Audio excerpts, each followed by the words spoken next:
नमस्कार शेतकरी बंधूंनो, मी शुभम सुनीलराव खंदन सपेक्स केमिकल या औषधी कंपनीमध्ये काम करतो। पुन्हा एकदा मी व्हिडिओ घेऊन आलो सोयाबीन पिकाचं वाण निवडण्यासाठी।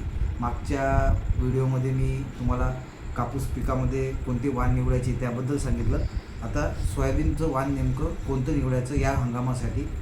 तर शेतकरी बंधूंनो, मागच्या वर्षाला आपण सोयाबीनमध्ये जर आपल्या यवतमाळ जिल्ह्यामध्ये वाण टाकला तर ते बऱ्याच शेतकऱ्यांनी याच्यामध्ये वापरले होते।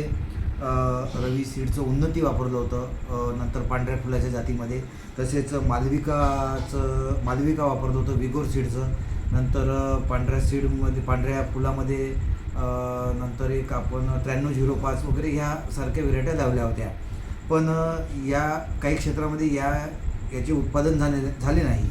होऊ शकते काही शेतकऱ्यांना झाले, पण यावर्षी आपल्याला काही नवीन वाणसुद्धा मार्केटमध्ये आले आहेत, ते आपल्याला घेणे आवश्यक आहे। कारण गेल्या वर्षाला ज्या शेतकऱ्यांनी डेमो म्हणून किंवा ट्रायल म्हणून एक 2 बॅग लावल्या होत्या, त्यामध्ये केसाळ जे सोयाबीन आहे, केसाळ शेंगा असलेलं, ते पण पांढऱ्या फुलाचंच आहे, पण केसाळ त्याला केसं आहे बारीक बारीक शेंगांना। तर तसं जर वाण आपण जर निवडलं तर त्याचे मागच्या वर्षी याला खूप चांगला उतारा राहिला। एकरी 10-12 क्विंटल प्रति एकरचा असा उतारा राहिला व दाणासुद्धा चमकदार आणि ठोकळ राहिला। तर ते वाण जे आहे केसाळमध्ये मी तुम्हाला सांगतो, बूस्टर सीड कंपनीचे हुतुतू, तसेच बूस्टरचे दुसरं वाण खो, नंतर SKB सीडचं पुष्पा आणि विगोर सीडचं 7007।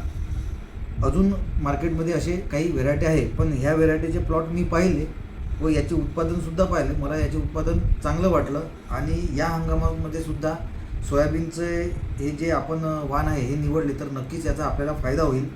आणि सोयाबीनचं वाण निवडल्यानंतर जर तुम्हाला हेच वाण टोबणी यंत्राने जर टोबायचं असेल, टोबून तुम्हाला सोयाबीन वापरायचं असेल तर तुम्ही टोबूनसुद्धा वापरू शकता। ही बॅग 23-24 किलोपर्यंत बॅग आहे। जर एकरी जर पेरतो म्हटलं ट्रॅक्टरने किंवा बैलाच्या सहाय्याने, तर आपण ते एकरी एक बॅग 23-24 किलो आपण एकरी टाकू शकतो। जर टोबायचं असेल तर टोबून म्हणजे टोबणी मशीन जे आपण वापरत आहोत सध्या सगळे शेतकरी, त्याचासुद्धा खूप चांगला फायदा आहे। टोबून बियाण्याची बचत होते।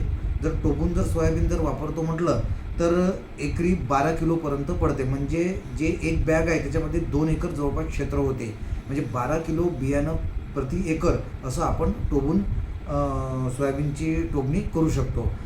तुम्हाला जे वाण सांगितले आहे त्याचा मी फोटो तुम्हाला टाकतो, त्याचा तुम्ही स्क्रीनशॉट काढून ठेवा, म्हणजे तुमच्या लक्षात राहील व तुमच्या मोबाईल गॅलरीमध्ये राहील। आणि जे कोणतं सोयाबीन तुम्ही निवडाल त्याची पेरणीच्या अगोदर बीज प्रक्रिया नक्की कराल। बीज प्रक्रियेसाठी मार्केटमध्ये औषध आहे, चांगलं औषध तुम्ही निवडू शकता।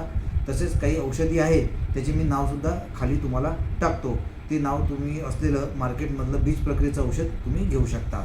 व पुढे समोर अशीच काही माहितीसाठी मी व्हिडिओ नक्कीच पाठवेन। धन्यवाद।